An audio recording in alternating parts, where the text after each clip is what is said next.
As we've been reporting on the programme this morning, Syria is the issue dominating discussions at the G8 summit in Northern Ireland. Russia wants to continue to support the regime of President Assad, while the UK, the US and much of Europe supports the rebels. I'm joined now by international relations expert Robert Patman. Hello, good morning. Thank you for joining us this morning.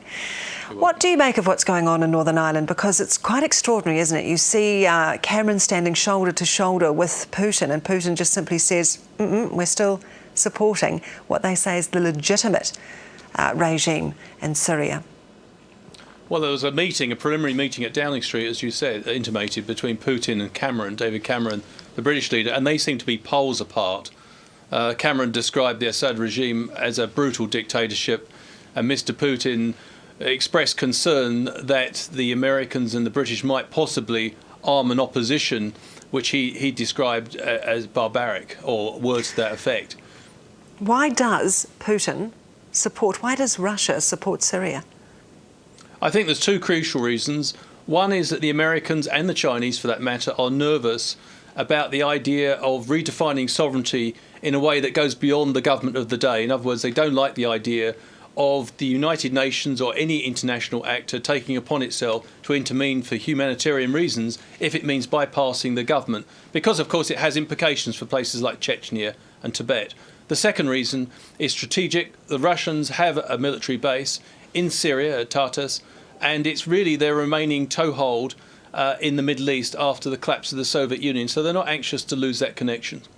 OK, and then of course in the same region we have Iran, and we've had a new moderate cleric elected there to replace Mahmoud Ahmadinejad. What are the implications for that situation? Because historically, of course, Iran has supported Syria. Yes, I think this, in the short term, I don't think there'll be anything too dramatic occurring. In the medium to long term, I think this could be a very significant step. Mr. Hassan Rouhani, the new moderate cleric who's been elected by a massive majority, described his victory as a victory of moderation over extremism, which clearly indicates that he has been critiquing Iranian foreign policy and domestic policy as well, actually. He's got primary responsibility for the economy. The supreme leader, Mr. Ayatollah Khamenei, has responsibility for national security.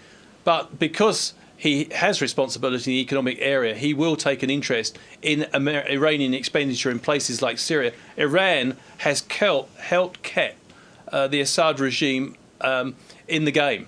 And so if we see a change in Iran's policy towards Syria, this could have a major impact on the civil war situation. How do you see also the situation then playing out in Turkey? Because so often, you know, the Turks are seen as moderate nation, an ally really. What do you make of the unrest there, and how far do you think potentially it could go? Well, the unrest was triggered on the 28th of May by a decision by the Erdogan government to develop Gezi Park, a green space which is revered and has a special significance for people of a secular disposition in Turkey, and it's seen as another step to extend what they call creeping Islamization of Turkey. Now, Mr. Erdogan has powerful domestic support. He's won 3 consecutive elections over 10 years, which were all assessed as free and fair. But it is interesting that there seems to be a rising secular backlash now building up against the Erdogan leadership in Turkey. All right, Professor Robert Patman, thank you for your analysis this morning. International relations expert live for us from Dunedin. Thanks very much.